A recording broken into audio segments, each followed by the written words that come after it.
Por que os espíritos obsessores precisam? Question: why do obsessor spirits need to be fed with the energy of living people? I don't understand this. It is said that people who have some addiction, for example drinking or smoking, attract obsessor spirits, which are fed with the energy or addiction of those people, inhaling the smell of the alcohol, etc. Can you explain how does it work? Congratulations on your work. Well, let's consider our origin, our family.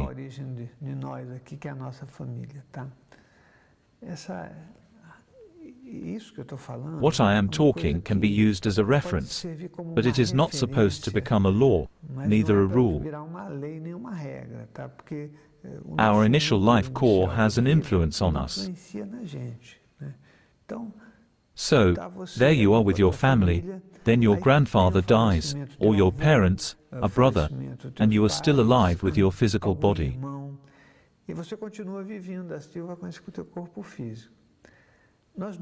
We never pay attention to this detail because it hurts a little. But, try to remember, how was your grandfather? How was your grandmother? How was your father? Okay? This whole thing is an emotional configuration. We are usually very similar to the family we have reincarnated in. It is not possible for an enlightened person to reincarnate in a very primitive family, or vice versa. As enlightened, I mean someone with more energy, more light, more knowledge, and a wider symbolic universe. This is the idea. Well, okay, let's assume your grandfather was always in bad mood. It doesn't mean he didn't like you. You are his dear grandchild. Then you are walking in the street and he is right beside you, accompanying and trying to talk to you. When a spirit needs food, if it is primitive, it takes the same route as we do, or the one it used to take when it was here on earth.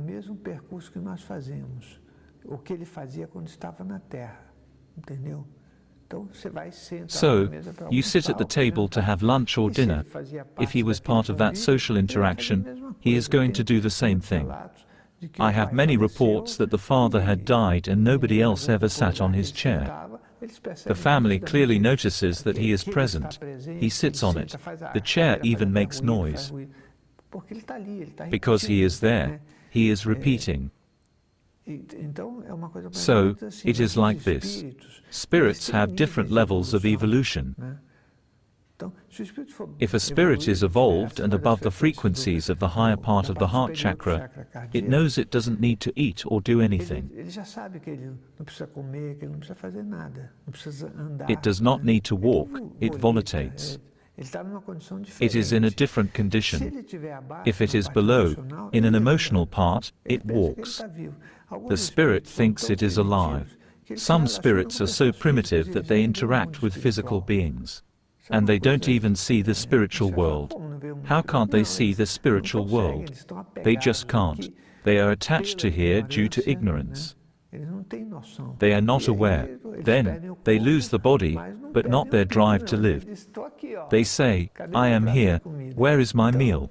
So, it is obvious that primitive consciousnesses tend to stay close to people who have the same behavior. Does alcohol or cigarette attract them? No. What you are is what attracts the spirit. If you have bad mood, you attract these spirits. If you have good mood, you attract this kind of spirits. If you are happy, happy spirits. It depends on what you are. You will attract that. So, when we attract something, it is because we are like that. You asked me about obsessor spirits. So, look at who you are, look deep inside with courage, because there is no use in practicing an outsourced spirituality. We have to make an effort. We can take advantage of that. By outsourced, I mean, would you like to receive laying on of hands? So, there you go, you will receive this energy. But from then on, You need to take the opportunity to review yourself and work to change. You always come across with what you are. You go, get refilled with energy, spend this energy, and return. You remain in a repetitive cycle. That's it. You always come across with what you are. If you have harassing spirits, be sure that your quality is the same as theirs. It is not possible for a harassing spirit to be near an advanced consciousness. It is very uncomfortable. A more advanced consciousness brings things the spirit doesn't understand, things it does not like or want, things it does not know how to deal with. I am trying to explain it to you, but let's keep working together to understand it a bit better. I did not answer you here. Why do they need to be fed with the energy of living people? It is true. They attach to a person to get their own energy supply. A supply from what they are. It is easy to attach oneself to somebody else. Would you like to see? I'll give you a simple example. You are in a very bad mood, but you have a friend who is extremely happy and good-humored.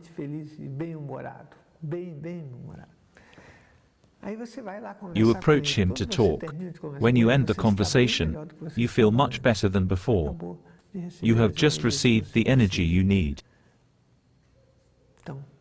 That's how it works in the spiritual world. This process of feeding on energy is not about eating someone's energy with a knife and fork. It is a capture of somebody else's energy that revitalizes your spirit. And many times it will go after that in order to feel better and more comfortable. This is a very complex topic, because there are other factors that need explanation. You can find the address of our website and our social networks in the description of this video. We also have a Facebook group where we can interact in the best possible way. This planet is for relationships, and our evolution depends on relationships. If you want to help me, buy my materials. I'll meet you in the next question. Encontro você na próxima pergunta. Would you like to participate in a work of energy giving from afar that is benefiting thousands of people? Click on the link below for more information.